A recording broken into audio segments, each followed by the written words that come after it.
Okay, quickly recap कर लेते हैं, रिवाइज कर लेते हैं। अभी पिछले 2 लेक्चर्स में हमने क्या क्या पढ़ा है। हमने पढ़ा है बेसिकली सॉफ्टवेयर्स, कितने टाइप के सॉफ्टवेयर्स होते हैं, system software and application software. और सिस्टम सॉफ्टवेयर किसी भी हार्डवेयर को ऑपरेट करने के लिए सबसे एसेंशियल सॉफ्टवेयर होता है, जिसका एग्जाम्पल है ऑपरेटिंग सिस्टम, और हम लाइनक्स स्टडी कर रहे हैं। ठीक है, उसके बाद हमने बात करी ओएसआई मॉडल की, जिसका मतलब होता है ओपन सिस्टम इंटरकनेक्ट। बेसिकली ये मॉडल हमें ये बताता है कि दो कंप्यूटर्स के बीच में इंफॉर्मेशन कैसे ट्रेवल करेगी। ठीक है, सो बेसिकली इसके अंदर 7 लेयर्स होती हैं: application layer, presentation, session, transport, network, data link and physical layer. So information 7th layer से ट्रांसफर होते होते फिजिकल लेयर तक जाती है, और आपका जो भी ओरिजिनल मैसेज है, फाइनली वो ओरिजिनल मैसेज लास्ट वाली लेयर, जो कि आपकी फिजिकल लेयर है, उसमें किस में कन्वर्ट होगी, 0 1 0 वाली लैंग्वेज में, जिसे आप बोलते हैं बाइनरी लैंग्वेज। क्या बोलते हैं? Binary language. कंप्यूटर सिर्फ एक ही लैंग्वेज समझता है, दैट इज बाइनरी लैंग्वेज। और उसी प्रकार से रिवर्स ऑर्डर में आपका इंफॉर्मेशन ओरिजिनल मैसेज में ट्रांसफर होगा। ओएसआई मॉडल जो है हमें ये बताता है कि एक कंप्यूटर से दूसरे कंप्यूटर में इंफॉर्मेशन कैसे ट्रेवल करेगी। ये सारे नोट्स मैंने पीपीटी के अंदर बना दिए हैं, तो आपको अपनी कॉपी के अंदर भी नोट डाउन करके रिवाइज करना है। ये ओएसआई मॉडल 1984 में आईएसओ ने इसको बनाया था। आईएसओ क्या है? एक ऑर्गेनाइजेशन है जो कि पूरी दुनिया भर में स्टैंडर्ड चीजों को डिफाइन करता है। ठीक है ना, आईएसओ का मतलब क्या हो गया? International standard organisation. ठीक है ना, सो बेसिकली ये एक ऑर्गेनाइजेशन है जो स्टैंडर्ड्स डिफाइन करती है। ठीक है ना, तो इसके 7 लेयर्स हैं, इसके बारे में मैंने आपको बता दिया है। अब हम आज स्टडी करते हैं, बेसिकली अगले टॉपिक पर हम चलते हैं। सो यहां पर हमने हमने जो है बेसिकली हमें लाइनक्स ऑपरेटिंग सिस्टम पे काम करना है, तो हमने WSL यूज किया। और इस पीपीटी के अंदर मैंने शीट नंबर 22 पर एक लिंक सेटअप कर दिया है। ये जितने भी नोटपैड में मैं इंस्ट्रक्शन लिख रहा हूं आपके लिए, वो सारे इंस्ट्रक्शन आपको इस शीट नंबर 22 पर मैंने लिख रखा है। इंस्ट्रक्शन फाइल जून 2026। तो इस बैच के जितने भी स्टूडेंट्स हैं वो किस शीट को फॉलो करेंगे? जून 2026 की। यही पीपीटी मैंने पिछली बैच के लिए भी बनाई थी। उस बैच की मैंने एक टीएक्सटी फाइल बनाई थी, तो उसमें जितने भी इंस्ट्रक्शन लिख रखे थे वो इस वाली लिंक पर अवेलेबल है। ठीक है ना, आपको कौन सी फॉलो करनी है? जून 26। इस लिंक पर आप क्लिक करेंगे, इस लिंक पर आप क्लिक करेंगे तो आप बेसिकली मेरे एक गिटहब की रिपोजिटरी पर आप चले जाएंगे, और वहां पर जाके इंस्ट्रक्शन डॉट टीएक्सटी को अगर आप ओपन करेंगे तो वो सारे इंस्ट्रक्शन जो मैंने नोटपैड में लिख रहा हूं वो आप सभी को दिखाई देंगे। ठीक है, तो ये मेरे इंस्ट्रक्शंस थे बेसिकली। अब हम बात करते हैं कि हमें लाइनक्स ऑपरेटिंग सिस्टम पे काम करना है, तो हमारे पास सबसे बेस्ट एग्जांपल है WSL। So what is WSL? सबसे पहले कभी इंटरव्यू में आपसे पूछे कि भाई WSL क्या होता है, तो सबसे पहली बात तो फुल फॉर्म बताओ, और वो करता क्या है उसके बारे में बताओ। So what is WSL? WSL is a Windows command. उसका फुल फॉर्म क्या है? Windows subsystem Linux. ठीक है ना, विंडोज सबसिस्टम लाइनक्स।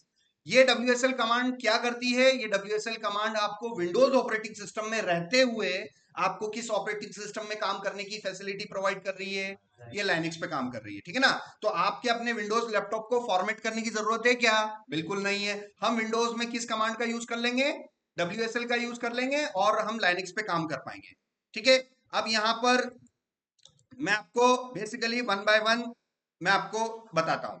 सो यहां पर आपको विंडो आर प्रेस करना है, स्टेप नंबर 1 पर विंडो आर प्रेस करना है, और CMD आपको करके इंटर करना है। यहां पर आप गए, सबसे पहले आपको कमांड WSL चलानी है। जो भी आप पहले लिखते हो, जो भी पहला वर्ड लिखते हो, दैट इज योर कमांड। उसके बाद अगर आप स्पेस देके कुछ भी लिखोगे तो वो आपके हो गए options. This is first option, this is second option. यहाँ पर L का मतलब होता है लिस्ट, और V का मतलब होता है वर्बोस। ठीक है ना, तो मैं WSL से ये बोल रहा हूं कि भाई अभी तक कितने OS मैंने इंस्टॉल कर रखे हैं, उसकी अगर आपको लिस्ट देखनी है तो ये कमांड आपको चलानी है। इसमें आप देखिए मैंने अभी तक कितने OS इंस्टॉल कर रखे हैं, 2। अब डेली आपको वो काम करना है जो मैं अभी बोलने जा रहा हूं। डेली आपको अपने OS हटाने हैं और स्क्रैच से चालू करना है। इस प्रोसेस से आप डेली रिवीजन करोगे, आपको डेली हर कमांड का प्रैक्टिस होगा। तो चलिए, मैं अपने सिस्टम से क्या हटाने जा रहा हूं? उबंटू। मैं अपने सिस्टम से क्या हटाने जा रहा हूं? डेबियन। ठीक है ना, तो हटाने के लिए सबसे लास्ट नंबर की कमांड मैंने आपको बताई थी, सबसे लास्ट नंबर की कमांड मैंने आपको बताई थी 17 नंबर पर, 18 नंबर पर, WSL dash dash registration unregister और बाद में ओएस का नाम, ठीक है ना। सो WSL डैश डैश अनरजिस्टर और उसके बाद ओएस का नाम। तो मैंने पहला ओएस कौन सा है मेरा, उबंटू, ये देखो हो गया। अब हटाना है और तुरंत देखना है कि भाई हटा के नहीं हटा, रिमूव हुआ के नहीं हुआ, ठीक है ना। तो again WSL dash L dash V, तो देखो लिस्ट से गायब हो गया। अब लिस्ट में आ रहा है क्या, उबंटू नहीं आ रहा है, इसका मतलब उबंटू ओएस आपने हटा दिया है, रिमूव कर दिया है, ठीक है ना। अब बचा कौन, डेबियन, डेबियन को भी हटाएंगे, WSL dash dash unregister and Debian, ठीक है ना। सो इसको भी देखो मैंने किया, the operation is completely successful. अब यहां पर आप अगर आप ये क्लियर कमांड चलाओगे तो क्लियर कमांड विंडोज की कमांड नहीं है, विंडोज में स्क्रीन को क्लियर करने के लिए CLS यूज किया जाता है। कभी इंटरव्यू में पूछ ले कि भाई CLS क्या है, तो CLS विंडोज ऑपरेटिंग सिस्टम की कमांड है आपके कंसोल को क्लियर करने के लिए। देखो अभी कंसोल पे कितना सारा लिखा पड़ा है, क्या फोकस कर पा रहे हो, नहीं कर पा रहे। तो मैं जैसे ही CLS करूंगा मेरा मेरा जो ब्लैक स्क्रीन है वो क्लियर हो गया कि नहीं हो गया, मैं फोकस कर सकता हूं। सो इस ब्लैक स्क्रीन को बोलते हैं टर्मिनल, इस ब्लैक स्क्रीन को बोलते हैं शेल, इस ब्लैक स्क्रीन को बोलते हैं कमांड प्रॉम्प्ट, ठीक है ना। तो मैंने अपना कंसोल क्लियर किया, अब मैं वापस से अपना नया ओएस इंस्टॉल करूंगा। अब फिर से सुन लेना जो अगली बात मैं बोलने जा रहा हूं, हर दिन लाइनेक्स के नए ओएस पे काम करना है। कल हमने प्रीवियस लेक्चर पे किस ओएस पे काम किया था, डेबियन पे काम किया था। आज हम डेबियन पे काम नहीं करेंगे ताकि हमें थोड़ा एक्सपीरियंस हो जाए कि सर लाइनेक्स के अलग अलग वेरिएशंस अवेलेबल हैं और लगभग हमने सभी पे काम कर रखा है, ठीक है ना। इंटरव्यू में पूछ ले कि लाइनेक्स के किस डिस्ट्रीब्यूशन पे आपने काम कर रखा है, तो आप बोल सकते हो कि सर मैंने डेबियन पे काम कर रखा है, मैंने उबंटू पे काम कर रखा है, मैंने काली लाइनेक्स पे काम कर रखा है। तो डेली हम हर दिन अपना लाइनेक्स का ओएस सेम रखेंगे कि हर दिन चेंज करेंगे, हर दिन चेंज करेंगे। तो चलिए सबसे पहले तो हम ये पता कर ले कि भाई कौन कौन से ऑनलाइन अवेलेबल है। सो एल का मतलब होता है लिस्ट और ओ का मतलब होता है ऑनलाइन, ठीक है ना। इस ऑनलाइन कमांड के लिए आपके सिस्टम पे क्या होना चाहिए, इंटरनेट होना चाहिए। सो यहाँ पर मैंने जैसे ही ओ किया, अब मैं इसकी फॉन्ट साइज थोड़ी छोटी कर देता हूं और आप देखिए ऑनलाइन मेरे पास क्या क्या अवेलेबल है, डेबियन, ठीक है ना। मेरे पास ऑनलाइन क्या अवेलेबल है, उबंटू, ठीक है ना। और भी बहुत सारे हैं, ठीक है ना। तो आज मैं किस पे काम करूंगा, उबंटू पे काम करूंगा, ठीक है ना। तो डेबियन और उबंटू में बेसिकली एक डिफरेंस है, वो मैं आपको बताऊंगा। सो यहां पर अगर आप देखेंगे इस पीपीटी के अंदर, अगर आप देखेंगे इस हायरार्की को, अगर आप देखेंगे ऑपरेटिंग सिस्टम की हायरार्की जो मैंने आपको बता रखी है, इसमें आप देखना इस पूरे ये जो ग्राफ बना हुआ है, डेबियन के नीचे उबंटू आ रहा है, ठीक है ना। तो जो ऊपर है वो पेरेंट है और जो नीचे है वो चाइल्ड है, ठीक है ना। तो Ubuntu operating system child operating system है और उसका पेरेंट ऑपरेटिंग सिस्टम कौन हुआ, डेबियन, ठीक है ना। तो नोटपैड में लिख लेते हैं, यहां पर हम नोटपैड में लिख लेते हैं बेसिकली, यहां पर मैं लिख देता हूं Ubuntu, Ubuntu OS is a child operating system of Debian, of Debian, ठीक है ना। और उबंटू और डेबियन दोनों ही किसके वेरिएशंस हैं, लाइनेक्स के वेरिएशंस हैं, ठीक है ना। सो आज हम उबंटू पे काम करने जा रहे हैं, ठीक है। सो WSL डैश डैश इंस्टॉल और यहां पर मैंने यूज किया उबंटू। आज मैं कौन सा यूज करने जा रहा हूं, उबंटू, ठीक है। और ये यहां पर मैं उबंटू को इंस्टॉल कर रहा हूं, ठीक है। उबंटू को इंस्टॉल होने देते हैं, ठीक है। उसके बाद ये इंस्टॉल हो रहा है, तब तक हम थोड़ा रिवाइज कर लेते हैं। बेसिकली मैंने आपको बात करी कर्नल की, मैंने आपको बात करी थी कर्नल क्या होता है। बेसिकली कर्नल एक छोटा सा प्रोग्राम होता है, ठीक है ना। यहां से हम कर्नल पर आ जाते हैं। लाइनेक्स कर्नल क्या है, Linux kernel is a small program, एक छोटा सा सॉफ्टवेयर है जो ऑपरेटिंग सिस्टम का एक पार्ट है, जो कि किससे कम्युनिकेट करता है, रिसोर्सेस से। अगर आपको इंटरव्यू में पूछे कि भाई कंप्यूटर के रिसोर्सेस कौन कौन से होते हैं, तो रिसोर्सेस बोलने का मतलब है आपका रैम, आपका CPU, आपका हार्ड डिस्क, ठीक है ना। तो रिसोर्सेस बोलने का ये मतलब है, ये बॉक्स देना, ठीक है ना। तो ये बेसिकली रिसोर्सेज है। अब यहां पर जो है बेसिकली ये मेरा ओएस इंस्टॉल हो रहा है, तब तक मैं आपको कंप्यूटर में यूज होने वाले रिसोर्सेज में आपको बता देता हूं, आप सभी उसको ऑब्जर्व करना। मेरे हाथ में अभी एक कंप्यूटर का रिसोर्स है, एक लैपटॉप का रिसोर्स है, ये रिसोर्स जो है बेसिकली एक हार्ड ड्राइव है, ठीक है ना। मेरे हाथ में अगर आप कैमरे में देख पाए तो बेसिकली ये क्या है, एक हार्ड ड्राइव है, ये HDD है, ठीक है ना। मेरे हाथ में जो अभी आप देख पा रहे हो वो कंप्यूटर का कौन सा रिसोर्स है, HDD। इस HDD से बातचीत करने के लिए कौन यूज में आएगा, लाइनेक्स का कर्नल, ठीक है ना। सो आप सभी इस HDD को वन बाय वन देखो, और इस HDD का काम है डेटा को स्टोर करना, ठीक है। सो बेसिकली ये मेरे पास HDD है।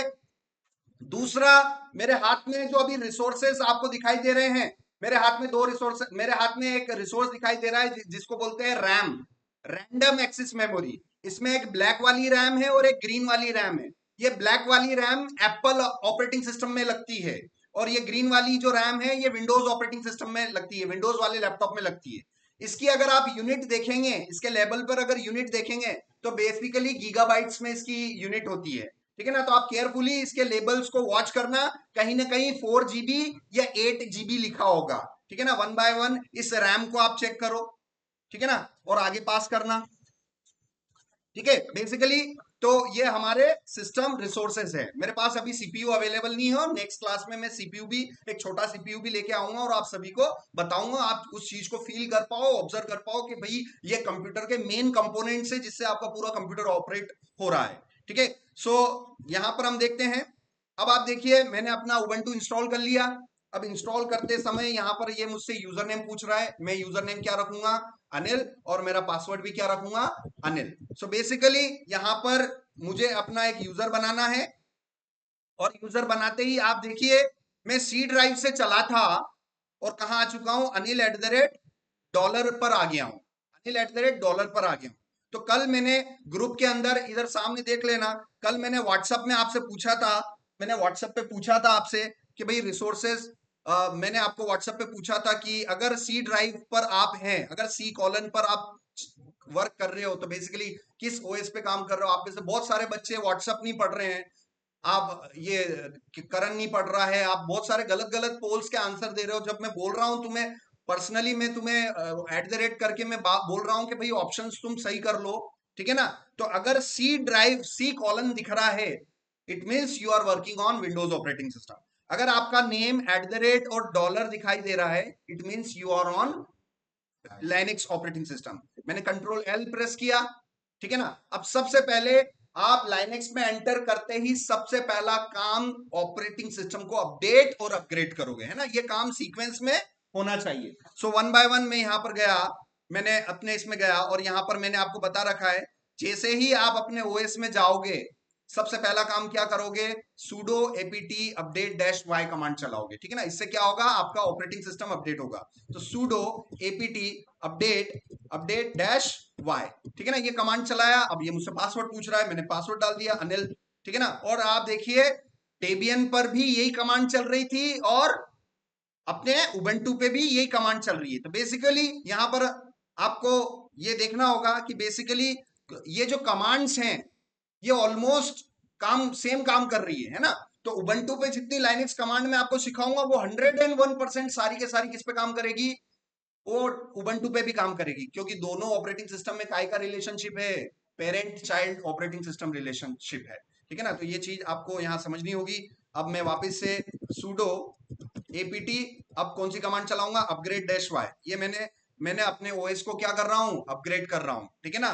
फोन, अगर आप फोन यूज करते हो तो फोन पे कुछ भी करने के लिए टच करना पड़ता है।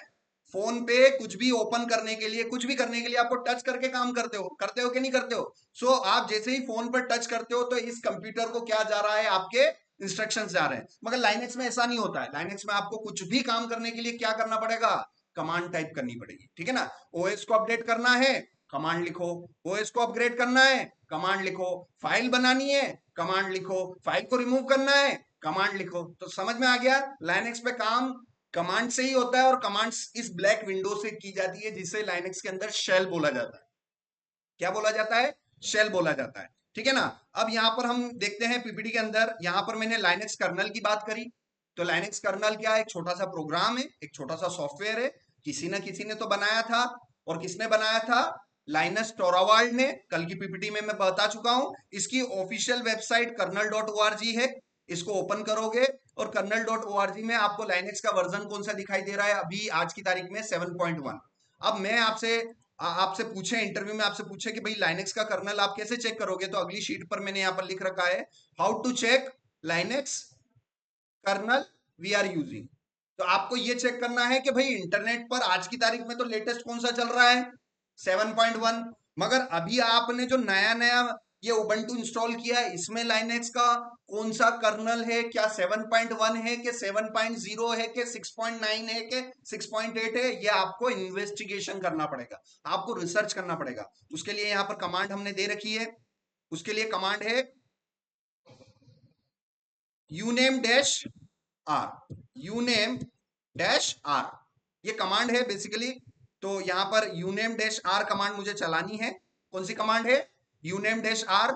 तो यहां पर आप देखो 6.6, ठीक है ना।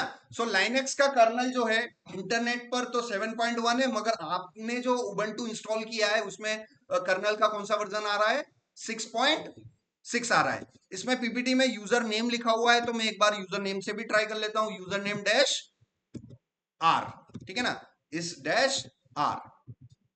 तो यूजर नेम ये कोई कमांड नहीं है, शायद ये मुझसे स्पेलिंग मिस्टेक हो गया होगा, तो मैं इसको यूजर नेम की जगह क्या बोल दूं, यू नेम बोल दूं। मैं करेक्ट कर लेता हूं अपने आप को, ठीक है ना, मैंने पीपीटी को करेक्ट कर लिया। सो इंटरव्यू में आपसे पूछे कि लाइनेक्स का जो कर्नल है, आप जिस ओएस पे काम कर रहे हो उसका कौन सा कर्नल का वर्जन चल रहा है, लेटेस्ट कौन सा है और आपके इसमें कौन सा है। तो लेटेस्ट तो वेबसाइट पे जाके पता करना है। कौन सा पता किया हमने अभी 7.1 कि भाई सर लेटेस्ट तो 7.1 चल रहा है, मगर अभी अभी आपने जो उबंटू इंस्टॉल किया है, डाउनलोड किया है, उसके अंदर तो सर पुराना चल रहा है। कौन सा चल रहा है 6.6। तो वो हमें कंफर्म करना है, यूनेम डैश आर। अब आपसे आपसे कोई पूछे कि ये जो यूनेम क्या है, बेसिकली ये कमांड है और डैश आर क्या है, ऑप्शन है, ठीक है ना। अब इसके यूनेम के कितने ऑप्शंस पॉसिबल हैं, ठीक है ना, और इस आर का मतलब क्या होता है अगर आपको पता करना है, तो किसी भी कमांड के लास्ट में क्या लिखना चाहिए, डैश डैश हेल्प। तो जैसे ही आप डैश डैश हेल्प लिखोगे तो इस आर का मतलब बता देगा आपको। आर का मतलब है कर्नल रिलीज, ठीक है ना। आर का मतलब क्या है, कर्नल रिलीज का के बारे में जानकारी आपको प्रोवाइड कर देगा, ठीक है ना। अगर आप ए लिखोगे तो आपको सारी जानकारी बता देगा, आपके ओएस से रिलेटेड सारी जानकारी बता देगा। सो यहां पर यूनेम डैश अगर ए लिखूं तो ए मतलब ऑल, आपके लाइनेक्स ऑपरेटिंग सिस्टम के बारे में लगभग सारी जानकारी कौन सी कमांड बता देगी, यूनेम डैश ए कमांड। सो आप देखो लाइनेक्स उबंटू 6.6 और कहीं ना कहीं आपको बहुत सारी इंफॉर्मेशन आपको मिल पा रही है, ठीक है ना। तो इस तरीके से आपको ये पता चला, ठीक है। अब आपको मैं कुछ कमांड्स यहां पर बता रहा हूं, ठीक है ना। ये होने के बाद अब आपको यहां पर सबसे पहली कमांड ओएस अपडेट और अपग्रेड करने के बाद आपको यहां पर कमांड चलानी है, बेसिकली आप कौन है, हु एम आई, ठीक है ना। हु एम आई क्या है, अनिल, ठीक है ना, हम कौन है अभी, अनिल है। और लाइनेक्स के अंदर दो टाइप के यूजर होते हैं जनरली, एक तो नॉर्मल यूजर होता है जिसकी डॉलर से पहचान होती है, और एक होता है रूट यूजर जिसकी पहचान होती है हैश। तो आप अपने कमांड प्रॉम्प्ट पे देख लेना, अगर कहीं पे भी डॉलर सिंबल दिखाई दे रहा है, ये दिखाई दे रहा है कि नहीं दे रहा है, ये अगर डॉलर सिंबल है तो आप किस टाइप के यूजर हो, नॉर्मल यूजर हो, आपको ज्यादा परमिशन नहीं होगी काम करने की ओएस पर, ठीक है ना। और एक लाइनेक्स का यूजर होता है रूट यूजर, जिसमें आपको सुपर परमिशन होती है, ठीक है ना।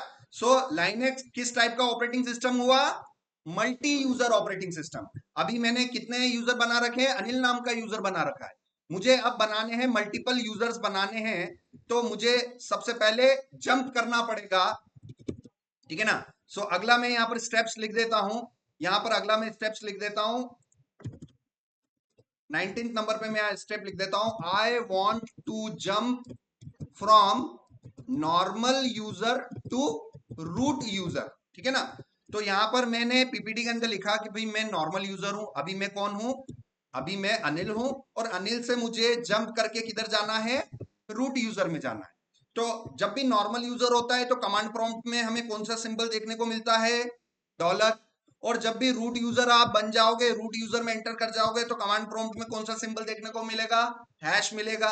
तो ये नॉर्मल यूजर से रूट यूजर में जंप करने के लिए कमांड यूज होती है sudo su, ठीक है ना, जिसमें एस का मतलब, ये जो एस है, इस एस का मतलब होता है स्विच, और यू का मतलब होता है यूजर। ठीक है ना, सूडो सू का मतलब हो गया स्विच यूजर, मुझे यूजर स्विच करना है।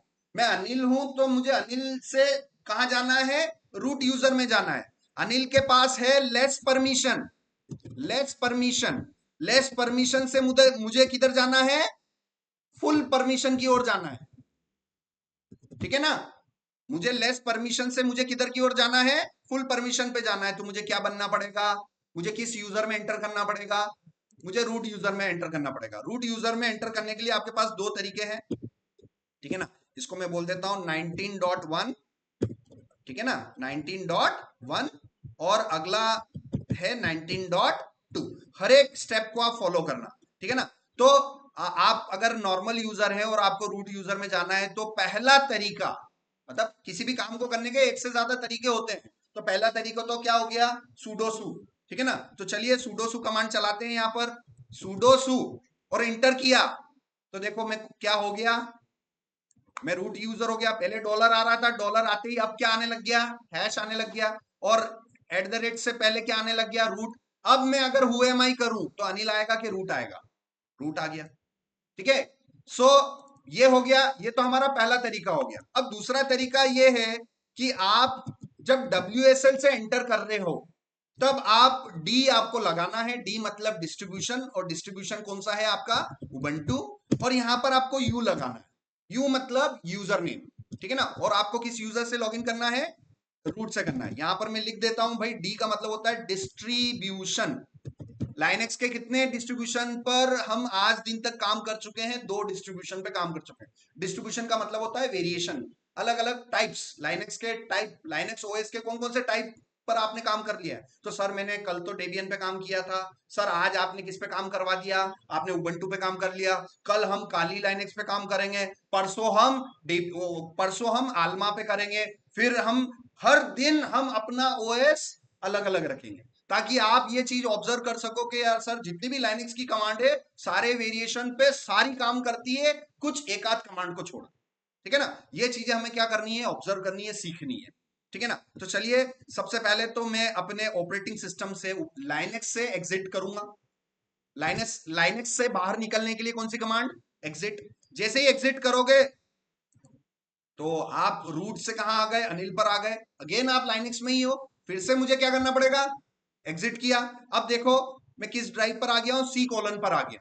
अगर मैं सी कॉलन मुझे प्रॉम्प्ट में दिखाई दे रहा है, इसका मतलब आप किस ओएस पर आ गए हो, विंडोज पर आ गए हो। अब विंडोज पर करने के लिए यहां पर मुझे क्लियर करने के लिए CLS कमांड चलाएंगे। ठीक है ना, ये CLS किया, अब यहां पर WSL-L-V किया, मेरे पास उबंटू है, WSL-D उबंटू और -U एंड रूट।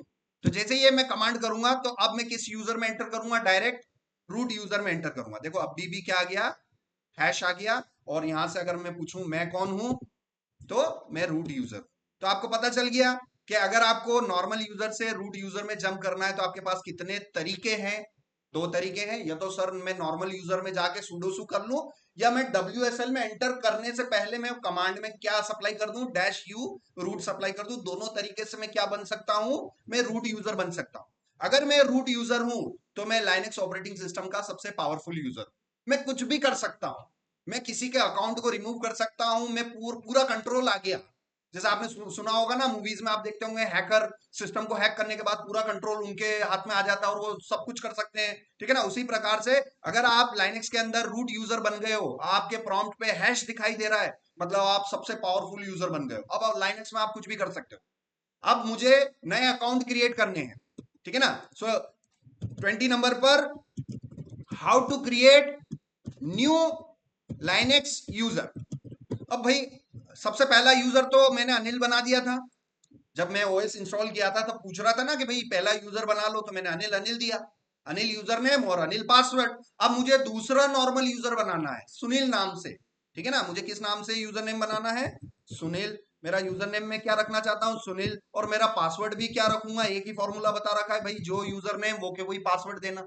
ठीक है ना, तो यूजर बनाने की परमिशन नॉर्मल यूजर को है कि रूट यूजर को है, जब भी परमिशन की बात आ जाए, सबसे पावरफुल परमिशन किसके पास होती है? रूट यूजर के पास होती है। अभी मैं कौन हूं? Who am I am root. तो रूट यूजर की पहचान आप दो तरीके से कर सकते हो, या तो प्रॉम्प्ट में आपको हैश दिखाई दे जाए, या फिर अगर आप हु एम आई करो और आपको रूट दिखाई दे जाए, इसका मतलब आप रूट यूजर हो। अब यहां पर आप देखना, CLS कमांड क्या लाइनक्स की कमांड है कि विंडोज की कमांड है? और मैं अभी कहां पर हूं? मैं लाइनक्स पे हूं। तो CLS करूंगा तो ये क्या बता दिया इसने? Command CLS not found. ठीक है ना? तो ये भी आपको प्रैक्टिकल करना है कि sir CLS will not work inside Linux operating system. CLS is a Windows command. तो भाई इसकी कौन सी कमांड मैंने आपको बता रखी है? क्लियर? ठीक है ना? तो ये चीज भी याद रखना कि सर आपने एक चीज और नहीं बताई है, कि एक पॉइंट और लिख लेना कि CLS is directly equal to clear, but CLS is a Windows command and clear is a Linux command. ठीक है ना? ये भी पता चल गया कि भाई अगर कंसोल को क्लियर करना है तो लाइनक्स के अंदर क्लियर करोगे और इस तरीके से करेंगे। ठीक है ना? तो ये हमें पता चल गया। अब यहां पर हम अपना यूजर बनाएंगे। तो सबसे पहले हम यूजर ऐड कमांड यूज करेंगे, यूजर ऐड, और फिर यहां पर हम अपने यूजर का नाम देंगे। तो यहां पर मैं आपको दो तरीके बता रहा हूं। यहां पर how to create a new Linux user, तो इसके लिए आपको मेमोराइज करना है। सबसे पहले तो आपको मेमोराइज करना है सिंटैक्स। ठीक है ना? और दूसरा मेमोराइज करना है एग्जाम्पल। ठीक है ना? सिंटैक्स आपको पता होना चाहिए, है ना? सो सिंटैक्स मतलब आपका फॉर्मूला। फॉर्मूला जैसे मैथ्स, आप में से जिसकी मैथ्स अच्छी होगी उसको पता है कि भाई फॉर्मूला, जिनको मैथ्स के फॉर्मूला पता है वही अच्छा मैथ्स का स्टूडेंट बन सकता है। ठीक है ना? उसी तरीके से अगर लाइनक्स में आपको अच्छा एक इंजीनियर बनना है तो आपको लाइनक्स के क्या पता होने चाहिए? सिंटैक्स। यहां पर हम कंप्यूटर साइंस में फॉर्मूला नहीं बोलते हैं, क्या बोलते हैं? सिंटैक्स बोलते हैं। ठीक है ना? तो इसलिए मैंने इसको फॉर्मूला बोला है, ताकि आप स्कूलिंग वाले बच्चे, आप स्कूल से आए हुए हो, बैकग्राउंड से हो, तो आपको पता चल जाएगा यार सिंटैक्स मतलब फॉर्मूला की बात हो रही है। तो सिंटैक्स यहां पर रखेंगे user add, user add, and then angle bracket के अंदर लिखूंगा यूजर नेम। ठीक है ना? और आपको यहां पर करना है, लास्ट में एंटर करना है। ठीक है ना? सो मेरा एग्जांपल क्या हो जाएगा? यूजर ऐड और सुनील। ठीक है ना? सो जो चीज मैं एंगल ब्रैकेट में लिखूंगा वो वहां पर आप कुछ भी लिख सकते हो। ठीक है ना? अब देखो यूजर ऐड को मैंने क्या एंगल ब्रैकेट में लिखा? क्या नहीं। तो आपको ये एज इट इज लिखना है, और जिस चीज को मैंने एंगल ब्रैकेट में लिख दूं वहां पर आपको चेंज कर सकते हो। यहां से सुनील की जगह स्वप्निल भी कर सकते हो। ठीक है ना? यहाँ पर कुछ भी कर सकते हो, है ना? सो मैं सुनील नाम का यूजर बनाने जा रहा हूँ। सो मैंने यहाँ पर क्या किया? पर्टिकुलर सुनील नाम का यूजर बनाने जा रहा हूँ। ये मैंने सुनील नाम का यूजर बनाया। अब कमांड मेरी चल गई, कोई एरर भी नहीं आई, मतलब यूजर बन गया। अब यूजर बन गया है तो देखना है क्वेश्चन नंबर 21 क्या होगा? How to display the list of created user. देखो यहां पर मैंने क्या किया? यूजर बनाया, और यहां पर मैं क्या करने जा रहा हूं? देख रहा हूं। बनाना है, देखना है। सो यहां पर आपको क्या करना है? You have to create. यहां पर आपको क्रिएट करना है, और यहां पर आपको क्या करना है? शो करना है। यूजर बनाना है, यूजर की लिस्ट देखनी है, तो देखने के लिए भी कमांड्स अवेलेबल है। सो यहां पर कमांड है, कमांड आपकी यूज होगी, आपको कैट करना पड़ेगा etc/passwd। ठीक है ना? Cat etc/passwd। तो यहां पर मैंने कैट किया etc/passwd। ठीक है ना? जैसे ही मैं करूंगा तो मेरे पास एक लिस्ट आएगी, और इस लिस्ट के अंदर, इस लिस्ट के अंदर आप लास्ट ही लास्ट में देखना अनिल की भी एंट्री दिखाई दे रही है और सुनील की भी एंट्री दिखाई दे रही है। तो ये अनिल और सुनील क्या हो गए? ये हमारे लाइनेक्स के नॉर्मल यूजर। ठीक है ना? ऐसे में नॉर्मल यूजर कितने बना सकता हूं? मल्टीपल बना सकता हूं। ठीक है ना? सो आपको यही करना है। अभी आपको कम से कम इस क्लास के अंदर आपको कम से कम 20 यूजर बनाने हैं लाइनेक्स के। ठीक है ना? तो ये आपका टास्क होगा। चलिए अब यहां पर हम देखते हैं, अगला हम देखते हैं, अगला हम देखते हैं how to create, how to create files in Linux OS. Linux operating system में फाइल्स कैसे क्रिएट करोगे? फाइल्स आपको पता है। ठीक है? फाइल्स बेसिकली ऐसे कंपोनेंट्स होते हैं जिसमें आप अपना डेटा को सेव कर सकते हो बेसिकली। ठीक है ना? तो फाइल हमारी इंफॉर्मेशंस को सेव करता है। तो लाइनेक्स के अंदर फाइल्स क्रिएट करने के लिए यहां पर आप टच कमांड का यूज करेंगे। Touch space file name, touch space file name. तो यहां पर अगेन मैं लिख दूं सिंटेक्स, सिंटेक्स क्या यूज करना है, और यहां पर मैं लिख दूं एग्जाम्पल। सो touch space file name, touch space anil.txt, ठीक है ना। सो ये डॉट के बाद जो कुछ भी होता है दिस इस पार्ट को हम बोलते हैं एक्सटेंशन। क्या बोलते हैं? एक्सटेंशन। क्या बोलते हैं? एक्सटेंशन। सो यहां पर ये अनिल क्या हो गया? This is my file name, this is my file name, file name, ठीक है ना। ये हमारा फाइल नेम है, Anil is equal to file name and dot TXT is equal to extension, ठीक है ना। सो अनिल क्या है? ये मेरा फाइल का नाम है और ये उस फाइल का एक्सटेंशन है। तो चलिए मैं यहाँ पर अभी एक फाइल क्रिएट करने बता रहा हूं आपको। यहाँ पर मैं एक फाइल क्रिएट करके बता रहा हूं। यहाँ पर मैंने टच किया स्पेस anil.txt और जैसे इंटर किया यहाँ पर मेरी फाइल क्रिएट हो गई। अब क्रिएट हो गई तो शो करो। आपने यूजर बनाया तो यूजर को बताओ, आपने फाइल बनाई तो फाइल को बताओ, ठीक है ना। तो अगेन अगला क्वेश्चन इसी से निकल के आएगा 23 display the list of files available, ठीक है ना। हमें क्या करना है?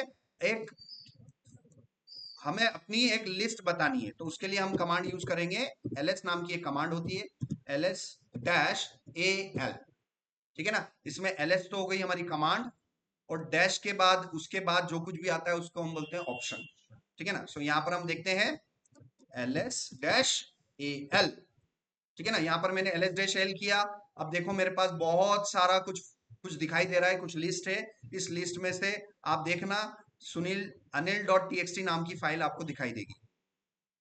यहाँ पर आप देखना किस नाम की बनाई मैंने, anil.txt। ये देखो। अब इस लाइन को मैं कॉपी कर लेता हूं, इस लाइन को मैं कॉपी कर लेता हूं और यहां पर ये पूरी लाइन मैंने कॉपी कर ली। ये anil.txt जो आपको दिखाई दे रहा है, इसका ये फर्स्ट कॉलम है।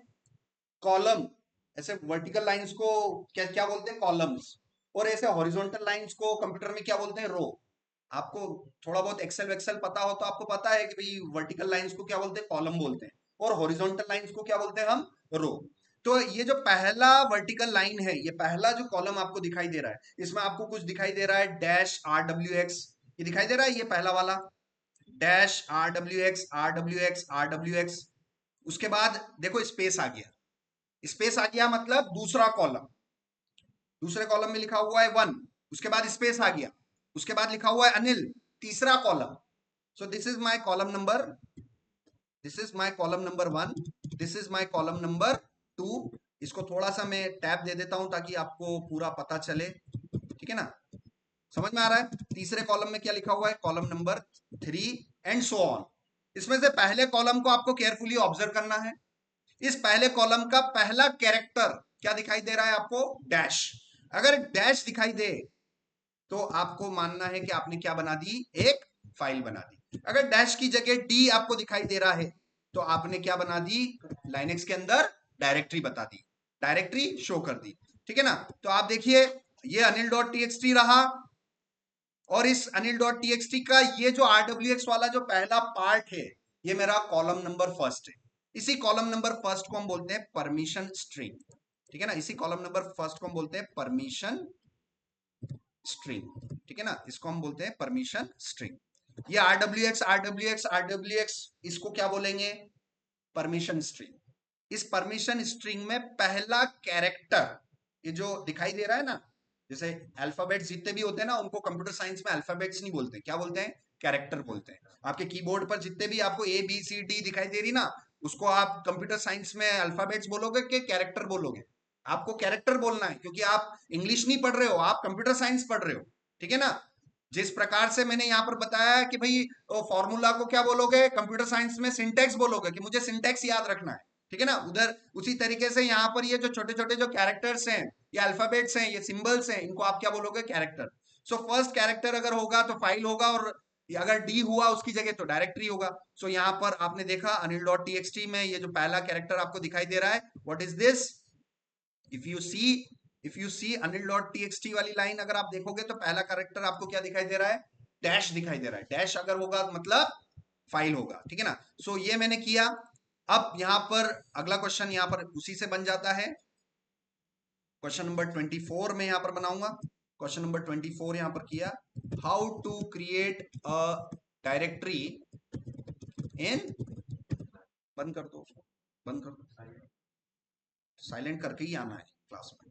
How to create a directory in Linux operating system. So Linux के अंदर मुझे डायरेक्टरी, दो ही चीजें होती है कंप्यूटर में, या तो फाइल मिलेगी या डायरेक्टरी मिलेगी, ठीक है ना। आप जो भी सॉफ्टवेयर, जो भी गाने, जो भी मूवीज आप डाउनलोड करते हो, गेम्स खेलते हो, कुछ भी करते हो कंप्यूटर के अंदर, कोई भी चीज क्रिएट करती है ना, तो वो दो चीजों में बनती है, या तो फाइल बनेगी या फिर डायरेक्टरी बनेगी। तो उनकी पहचान हम इन्हीं कमांड से करेंगे। अगेन इसके लिए मैं क्या करूंगा, हाउ टू क्रिएट, तो यहां पर हमें सिंटेक्स लिखना है, सिंटेक्स होगा और क्या होगा, एग्जाम्पल होगा। सिंटेक्स क्या होगा, mkdir एंड डायरेक्टरी नेम, ठीक है ना। सो मुझे क्या करना है, mkdir और डायरेक्टरी नेम में देना चाहता हूं ओके लैब्स, ठीक है ना। तो यहां पर देखो मैं क्या बनाने जा रहा हूं, ओके लैब्स नाम की एक डायरेक्टरी बनाने जा रहा हूं। कंट्रोल एल किया, कमांड चलाया, mkdir ओके लैब्स, इंटर। अब वापिस से मैं क्या करूंगा, मुझे डायरेक्टरी देखनी है।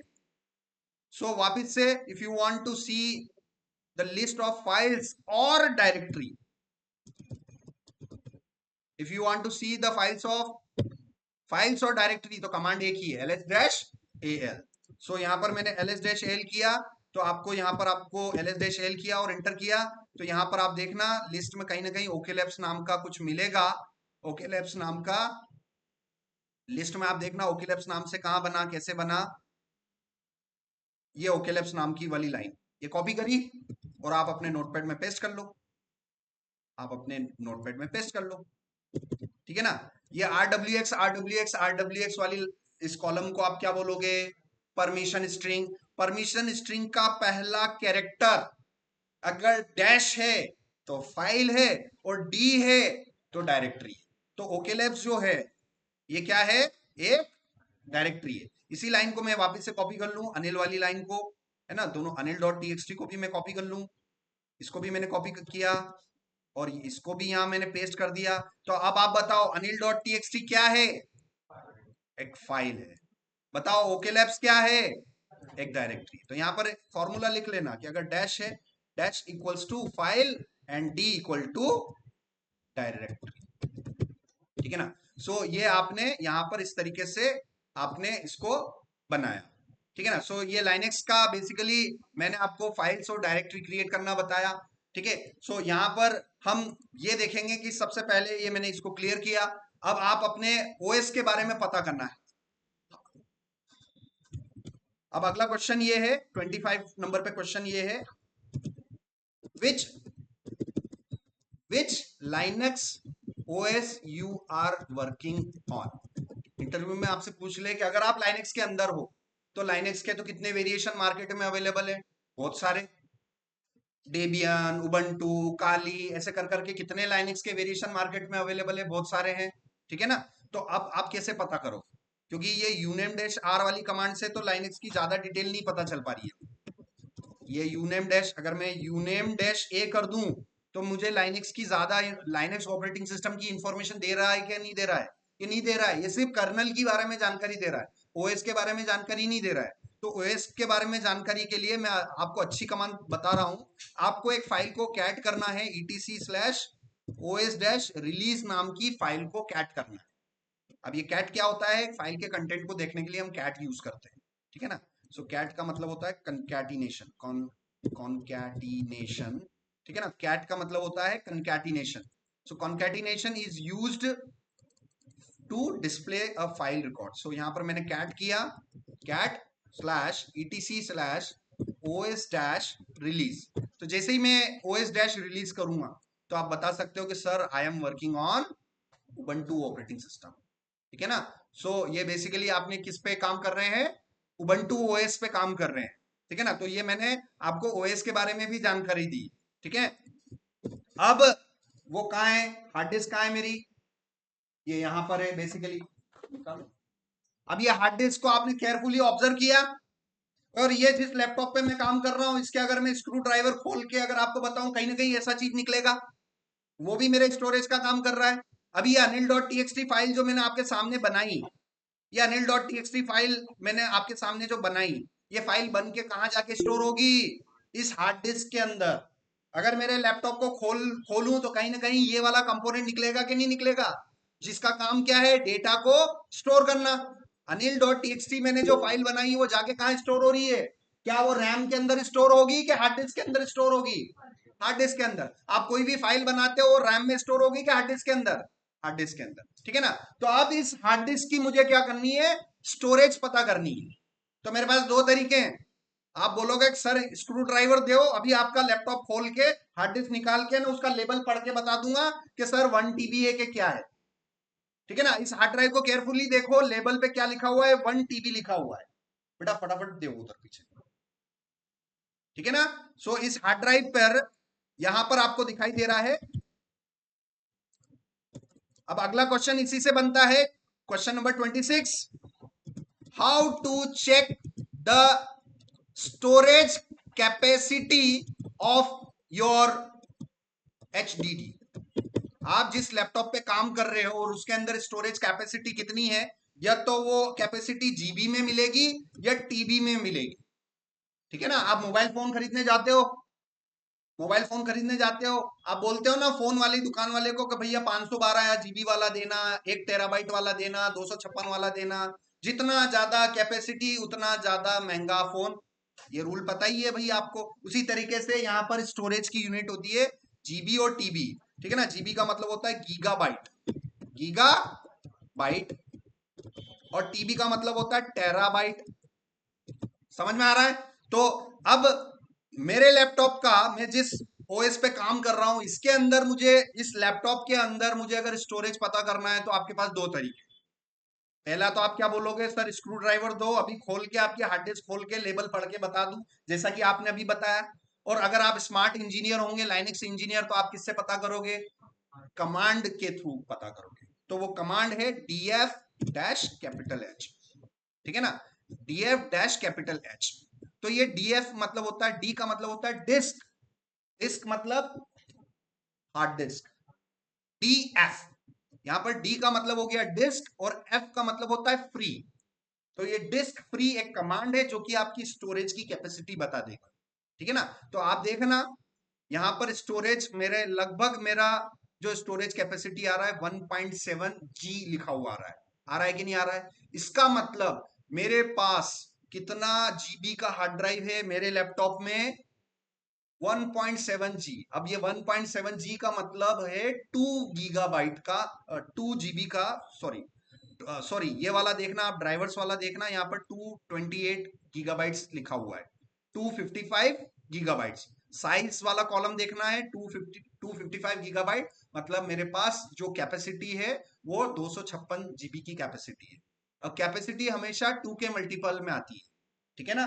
कैपेसिटी हमेशा 2 के मल्टीपल में आती है। तो यहाँ पर कैपेसिटी कैसे होगी, कैपेसिटी कैसे होगी, या तो मुझे हार्ड डिस्क मिलेगी 1 GB की, या हार्ड डिस्क मिलेगी मुझे 2 GB की, या हार्ड डिस्क मिलेगी मुझे 4 GB की, या हार्ड डिस्क मुझे मिलेगी 8 GB की, या हार्ड डिस्क मुझे मिलेगी 16 GB की, या हार्ड डिस्क मुझे मिलेगी 32 GB की, या हार्ड डिस्क मुझे मिलेगी 64 की मिलेगी, 64 GB की मुझे हार्ड ड्राइव मिलेगी, या मेरे लैपटॉप में 128 GB की हार्ड ड्राइव मिलेगी, या फिर मेरे लैपटॉप में 256 GB की हार्ड ड्राइव मिलेगी। तो अब हार्ड डिस्क किसमें होगी, हमेशा 2 के मल्टीपल में होगी। या तो सर आपके लैपटॉप में हार्ड ड्राइव या तो 228 GB मिलेगी या 256 मिलेगी। तो आप इस कमांड से, DFS कमांड से, आपने साइज वाले कॉलम को देखा तो कितना लिखा हुआ आ रहा है, 255G लिखा हुआ है। क्या ये 255G 256 के जस्ट नियर है कि नहीं है? जस्ट नियर है कि नहीं है? कितना GB कम पड़ रहा है?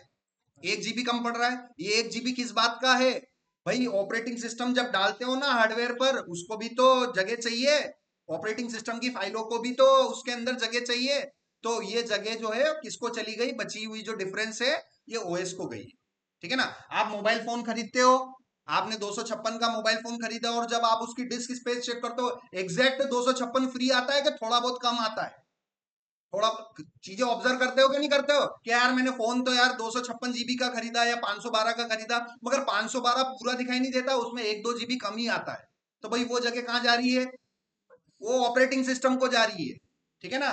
तो ये मैंने आपको डिफरेंस बता दिया है, ठीक है ना। ये हमेशा मल्टीपल में होगा। अब मैं आपको, ये मैंने आपको कमांड बता दी।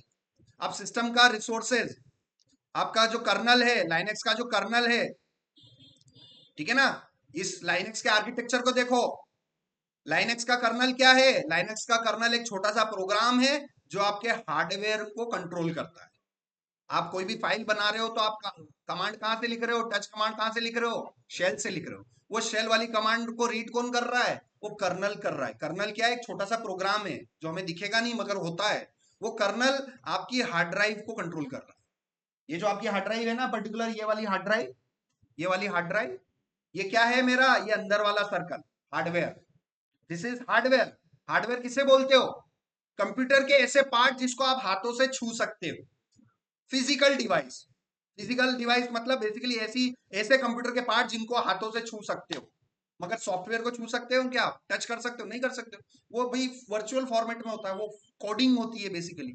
सो हार्डवेयर हर वो कंपोनेंट है कंप्यूटर का जिनको आप हाथों से छू सकते हो। क्या मैं रैम को छू सकता हूं अपने हाथों से? है ना? So this is hardware. Am I right? RAM is a hardware. Yes. Hard disk is a hardware. Yes. CPU is a hardware. Yes. ठीक है ना? तो ये आपको चीजें मैंने आपको क्लियर करवा दी है। तो कर्नल के थ्रू आपने शेल से कमांड चलाई। कौन सी कमांड चलाई? अभी चलो मैंने यहीं पर मैं आपको समझा देता हूं एक टेक्स्ट फाइल को लिख के। ये शेल वाले में जाके मैंने कर दिया touch space Anil dot TXT. ये टच कमांड मैंने कहां से चलाई बच्चों? मैंने शेल पर चलाई। काले वाला विंडो जो है ना मेरा, वो टच कमांड में कहां से चला रहा हूं? ब्लैक विंडो से मैं चला रहा हूं। ठीक है ना? तो मैंने टच वाला टच अनिल डॉट टीएक्सटी कहां लिखा? शेल पर लिखा। और इस शेल पर जैसे ही मैं इंटर करूंगा तो वो मेरी कमांड किसको चली जाएगी? कर्नल को चली जाएगी। और कर्नल कर्नल को चली गई और कर्नल मेरे कंट्रोल कर रहा है मेरे हार्डवेयर को। और हार्डवेयर के बेसिकली कितने कंपोनेंट को कंट्रोल कर रहा है? Mainly 3 component, hard disk, RAM और सीपीयू। जैसा कि मैंने आपको यहाँ पर बता रखा है, Linux kernel is a small program which communicate and manage the hardware resources like RAM, CPU and hard drive. ठीक है ना? तो यहाँ पर आपको पता होना चाहिए कि ये जो कर्नल है, ये शेल जो है, ये शेल आपके इस ब्लैक विंडो को बोलते हैं। ये जो ब्लैक टर्मिनल पर आप काम कर रहे हो, यही लाइनेक्स के आर्किटेक्चर का कौन सा पार्ट है? शेल। और यहीं से कमांडे टाइप की जाएगी। और ये कमांडे इंटरनली कौन रीड करेगा? कर्नल। और कर्नल अल्टीमेटली किसको कंट्रोल करेगा? हार्डवेयर को कंट्रोल करेगा। ठीक है ना? तो ये मैंने आपको बता दिया है। अब मैंने पहला रिसोर्स आपको चेक करना बता दिया है। अब मैं आपको दूसरा रिसोर्स चेक करना बता रहा हूँ। कंप्यूटर के बेसिकली रिसोर्सेज के बारे में आपसे पूछा जाए तो भाई 3 रिसोर्सेज होते हैं। सबसे पहला रिसोर्सेज तो एचडीडी। दूसरा रिसोर्स कौन सा हो गया? रैम, जिसका मतलब होता है random access memory. Random access memory. HDD का मतलब hard disk drive. Hard disk drive. ठीक है ना? तो हार्ड डिस्क ड्राइव को मैंने कैसे चेक किया? अभी डीएफ कमांड से, और डैश एच मैंने लगाया। ठीक है ना? तो डीएफ तो कमांड हो गई। डीएफ क्या हो गई मेरी? सीएमडी। और ये डैश एच क्या हो गई? ओपीटी। है ना? सीएमडी मतलब कमांड और ओपीटी मतलब ऑप्शन नंबर 1। ठीक है ना? फर्स्ट वर्ड हमेशा क्या बनेगा?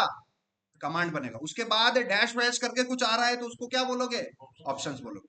अगर ये डीएफ कमांड के और भी ऑप्शंस पता करने तो क्या करोगे? DF dash dash help. ठीक है ना? तो ये आपको बता दिया मैंने।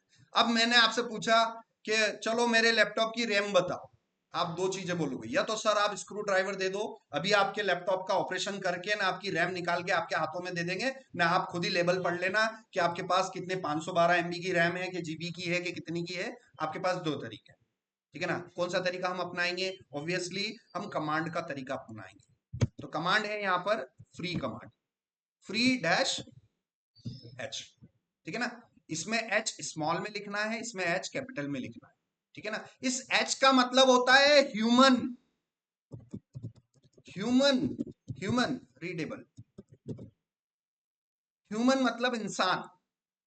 ह्यूमन मतलब हम जिसको समझ सकते हैं, जिन नंबरों को समझ सकते हैं, वो गीगाबाइट है या मेगाबाइट है।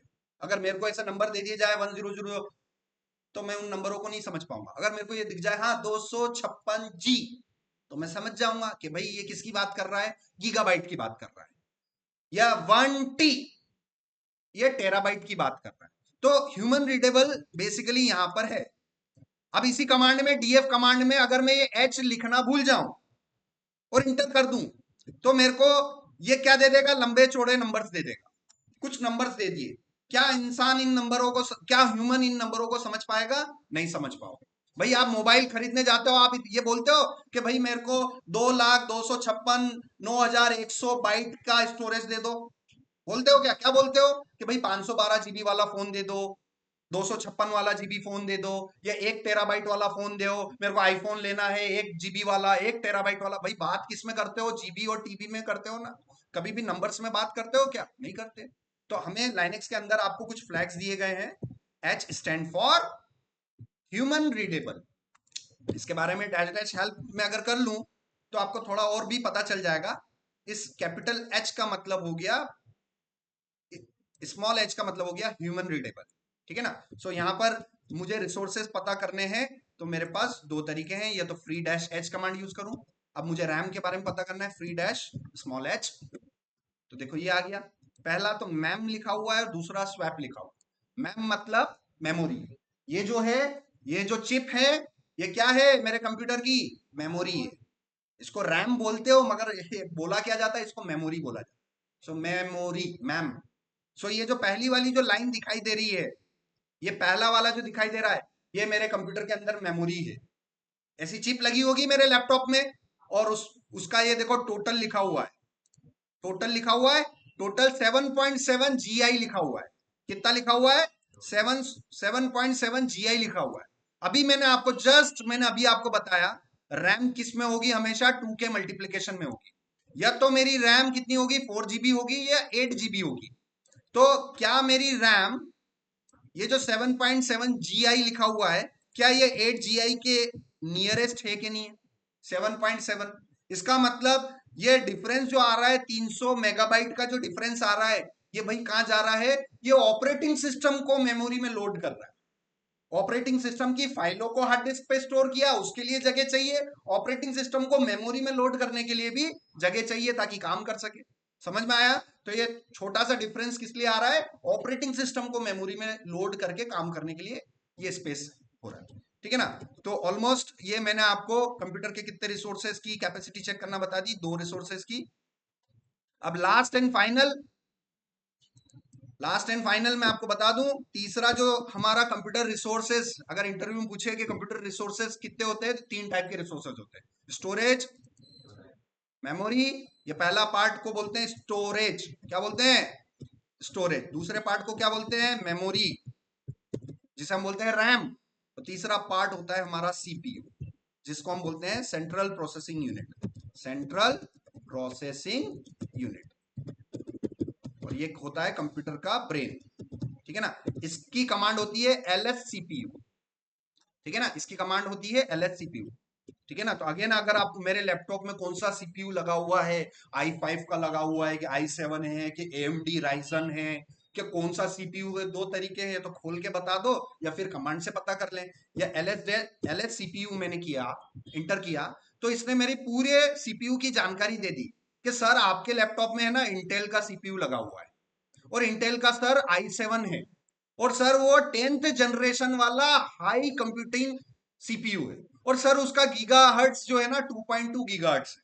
अब भाई आप मोबाइल फोन चलाते हो, मोबाइल फोन खरीदते रहते हो, तो आपको ये सारे पैरामीटर्स पता है कि सीपीयू का जो यूनिट आता है ना, वो उसमें आता है, गीगाहर्ट्ज में आता है। आपको पता होगा यार, इतना तो छोटा छोटा बच्चा भी पता है कि इतना गीगाहर्ट्ज का है, इतना रैम है, इतना सीपीयू। तो ये जनरल वे है। तो कंप्यूटर में भी बेसिकली 3 रिसोर्सेज होते हैं, रैम, सीपीयू और स्टोरेज। इन तीनों की कमांड मैंने आपको फाइनली बता दी है। अब मैं आपको तुरंत ये सारे इंस्ट्रक्शन मैं गिट पे अपलोड कर देता हूं। ठीक है ना। ये सारे इंस्ट्रक्शन मैं यहाँ पर गिट पर अपलोड कर देता हूं आपके लिए, और आपको इसी पीपीटी के अंदर आपको एक्सेस करना है। सो ये 19 नंबर ये मैंने कॉपी किया, और मैं अपनी इसके अंदर गया इंस्ट्रक्शन वाली फाइल के अंदर, इसको मैं यहाँ से एडिट कर लेता हूँ, और डेली मैं ऐसे ही करूंगा। ये लास्ट में गया ये 19 वाली लाइन, और ये मैंने पेस्ट किया, और ये सारे इंस्ट्रक्शन आपको यही पीपीटी के अंदर मिल जाएंगे। ठीक है ना। तो ये 18 19, और इसको मैं फाइनली कर देता हूँ, इसको पर्टिकुलर सेव, और ये मैंने किया। तो ये वाला जो है आपको बेसिकली अपना इसके अंदर, आपको आप पीपीटी जो ओपन करोगे शीट नंबर 22 पर मैंने इंस्ट्रक्शन फाइल ऐड कर रखा है। तो आप में से किसी के भी डाउट हो तो आप पूछ लीजिए मुझसे, ऑनलाइन ऑफलाइन कोई भी डाउट हो तो आप पूछिए। यस सुमित। सर वो कैपिटल जो अभी हमने ऊपर देखा था उसमें कैपिटल एच था और स्मॉल एच था, तो दो एच माइनस एच थे, तो उनमें क्या फर्क था? एक तो ह्यूमन रीडेबल और दूसरा मेरे को समझ नहीं आया था माइनस एच जो जो कौन सी वाली कैपिटल कमांड एच में, सीपीयू के हार्ड डिस्क तो या DF RAM? Minus H hard disk वाली, DF hard, minus H command अच्छा थी, आपने डीएफ, उसके बाद डीएफ माइनस माइनस हेल्प किया था, ठीक तो है उसके अंदर जो है माइनस एच एक कैपिटल में था एक ठीक स्मॉल है। में था, तो अब देखो कैपिटल आप वाला तो मुझसे मेरे को पूछ रहे हो, स्मॉल वाला तो समझ आ गया, ह्यूमन रीडेबल कैपिटल वाला नहीं समझ आया। ठीक है, अब आप जैसे मुझसे पूछ रहे हो, अब इनकेस हजारों लाखों कमांड्स हैं, ये आपके लिए भी पॉसिबल है आप भूल जाओ, और मेरे लिए भी पॉसिबल है मैं भूल जाऊं, शायद मैं आज आपको बताऊं और कल मैं खुद भी भूल जाऊं कि वो उसका क्या मतलब था। तो कभी भी कोई भी कमांड के ऑप्शंस अगर आप भूल जाओ कि ये स्मॉल एच किसके लिए था, कैपिटल एच किसके लिए था, और ऑब्वियसली मेरे साथ भी होता है, मैं आज बताऊंगा कल शायद मैं भूल जाऊं, ठीक है ना। आपको कुछ नहीं करना है, कमांड का नाम लिखना है और लास्ट में क्या लिखना है, डैश डैश हेल्प। अब यहां पर आप देखना, यहां पर जो स्मॉल एच है वो ह्यूमन रीडेबल के लिए है, और कैपिटल एच है वो आपकी जो है बेसिकली आपके स्टोरेज की वो गीगाबाइट में प्रिंट करेगा। Print the size of power 1000, ठीक है ना, तो वो गीगाबाइट्स के इस 1000 की यूनिट से वो कैलकुलेट करके बताएगा, ठीक है ना। इनका रिलेशन है, ये 1024 का रिलेशन है, यहाँ पर आपको बेसिक फंडामेंटल्स भी आपको आगे चल के पता चलेंगे। बेसिकली स्टोरेज कैपेसिटी यहाँ पर ये होती है, ठीक है ना। सो अगर 1024 अगर आपके बाइट्स हैं, अगर 1024 अगर आपके बाइट्स हैं तो वो 1 KB बनेगा, किलोबाइट बनेगा। अगर आपके पास 1024 किलोबाइट है, किलोबाइट है, तो वो कितना, 1 गीगाबाइट बनेगा, 1 गीगाबाइट बनेगा, सॉरी सॉरी मेगाबाइट। सो ये मेगाबाइट आपका क्रिएट हुआ। अब 1024 अगर आपका मेगाबाइट होगा, मेगाबाइट होगा, ठीक है, तो वो आपका बन गया 1 गीगाबाइट बन गया, 1 गीगाबाइट बन गया, ठीक है ना।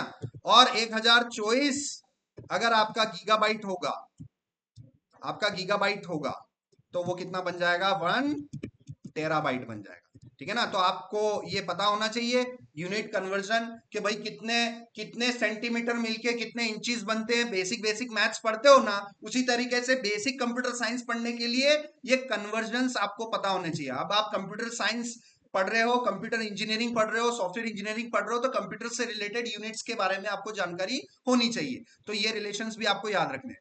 तो आप किसी भी कमांड के ऑप्शंस को पता कर सकते हैं डैश डैश हेल्प से, और आप इनके बारे में सारे पैरामीटर्स के बारे में यहां से पढ़ सकते हैं। और कोई डाउट?